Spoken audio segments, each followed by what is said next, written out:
Now, let me carefully explain how to change the order of clips in the InShot app on your phone, so you can easily arrange your videos just the way you want. First, we will carefully add these clips to our project now. Now, let's enter the video section.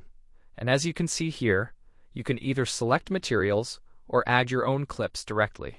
For example, as you can see here, we have this video, that one, and also this one here. Let's choose this one. That's it. Now, let's carefully discuss how to change the order of the clips in your project effectively. Now what do? Now let's carefully press and hold a video clip like this.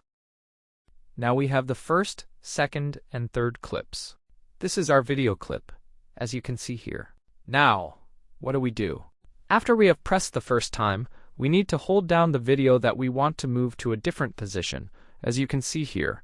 This will rearrange the clips effectively.